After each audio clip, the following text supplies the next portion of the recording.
In the building in Miami, Panthers a chance to win the Cup in Game 6, hosting Connor McDavid and the Oilers. Early first period, no score, and it gets going immediately. Sam Reinhart had the night of his dream. Yeah, the execution just wasn't good for Edmonton all series long, especially not early in this game. And Sam Reinhart, you can't give him opportunities like that. Look at this move.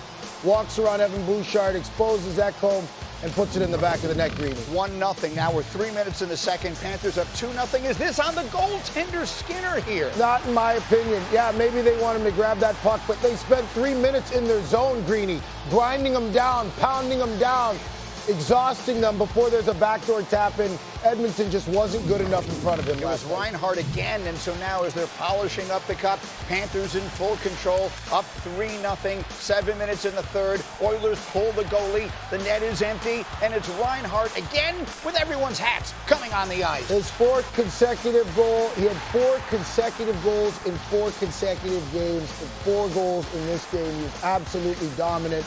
He was dominant last year in the playoffs. He's dominant again. This is a top draft pick. This is why you draft players and you let them develop.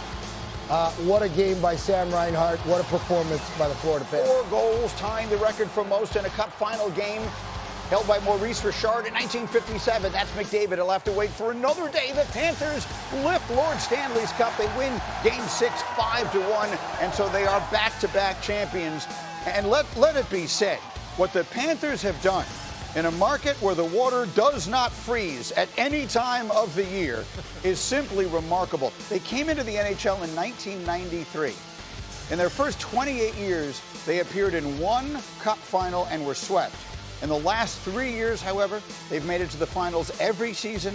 They are now back-to-back champions, the third team to do so this decade. And so for the analysis, PK, it feels like we have 2 separate storylines here. To the winner goes the spoils. What are the right things to say about the back-to-back champs this morning? Florida Panthers absolutely dominated. Matthew Tkachuk talks about them being a dynasty. I got no problem with that.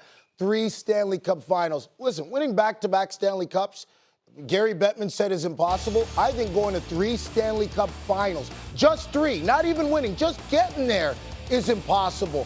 And for these guys, the way that they play, you look at Tampa Bay when they won, they played a hard game, but their power play, you can notice, with Florida Panthers, it's smash mouth hockey, in your face, physicality, and for these guys to get it done is simply amazing. Connor McDavid wakes up this morning, still the best player ever not to win Lord Stanley's Cup, and the noise around his future getting louder. Our colleague Steve Levy, who is a measured and very respected voice in the sport, suggested yesterday that if they lost, that perhaps we would start to see movement, maybe the beginning of the end of McDavid's time in Edmonton. What do you think? Well, when you look at Connor McDavid, this is 8th, 9th, possibly 10th season now playing. I don't know exactly which one it is, but it's been long enough. This team hasn't been good enough around him. For him to have been able to perform the way that he has over the tenure of his career, including in the playoffs. We saw the performance that he put on last year in the Stanley Cup Final. It's amazing, but hockey's a team sport. You cannot win by yourself. And for me, you look at Florida. They traded for Sam Reinhart, traded for Sam Bennett, traded for Tkachuk, traded for Seth Jones at the deadline, traded for Marchand at the deadline, picked up Forsling off of waivers. That's all about GMs, presidents, and front offices. They've managed to put some great players and build that culture. Edmonton's culture is not even close. And listen, great series, both teams getting back, but this was Florida's series to lose. I mean, they were always in control. They were in control through the whole thing. So for Edmonton, Connor McDavid's got a question to ask myself. Is this where my future lies or not? And he has every right to look at all of his options over the next year. You saw the number there from Hembo of just where he ranks on the list of the all-time great players. His future will be the big topic. The Panthers in celebration. Connor McDavid, the all-time great, will have to wait for another day as they lose in the Cup Final for the 2nd straight year. Panthers win it 5-1. They win their 2nd consecutive Stanley Cup. And let's just say it like this. What the Panthers have done in a city where water quite literally never freezes is remarkable. They came into the league in 1993. In their first 28 years, they made 1 Cup Final and got swept. The last 3 years, they've made it to the finals every year. They are now back-to-back champs, 3rd team to do so this decade. I have 2 questions for you coming off of this, PK Subban. The first, is for the winners. Are the Florida Panthers right now a dynasty in the NHL? I'd have to say so. Matthew Tkachuk said it at the end of his interview that they're a dynasty. You go to 3 Stanley Cup Finals, you got to be considered that. 2 back-to-back Stanley Cups. And to get to 3 finals, Greeny, nearly impossible. Gary Bettman said back-to-back champions is impossible. Getting to 3 finals, I don't think anybody really understands how hard that is. It literally is impossible. It's so difficult to do, especially with the style in which the Florida Panthers play. They sacrifice their bodies, they lay it all on the line. So truly a dynasty. And I'm going to tell you right now, if you want the Stanley Cup, you better buckle up and get your suntan lotion out, because you're going to have to stand the heat. And Florida has shown that they're not slowing down anytime soon. I think they'll be able to bring guys back, Greeny.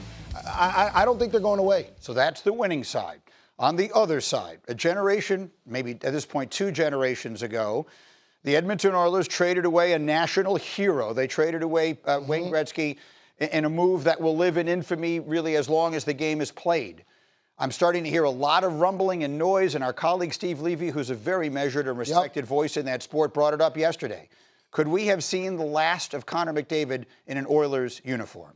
Well, personally, I was thinking about this a couple years ago, because I just didn't see management putting a good enough team around him. McDavid is so great. Leon Draisaitl is so great, the two of them, that they've been able to carry this team. But to win a championship, you're going to need more pieces than that. You look across the ice at the Florida Panthers, and Zito goes out and trades for Reinhart, Bennett, Tkachuk, Tarasenko at the deadline, Marchand at the deadline, Seth Jones picks up Forsling off of waivers. Like, these are all acquisitions that have brought them to 2 Stanley Cups back-to-back and 3 finals. I haven't seen that in Edmonton. You look at the players they picked up, they didn't put them in the right positions to be successful, and they haven't gotten it done. So for me, Connor McDavid's got to take a look at this final year on his contract. What's best for him? What is best for you? I love Edmonton. Trust me, it's an amazing place to play. I know he wants to stay there, but right now it's about him and what's best for him. He deserves to have an opportunity to win. Maybe it's in Edmonton, but I would be taking a strong look in the mirror at where he needs to be, for sure. That would be something else, a seismic shift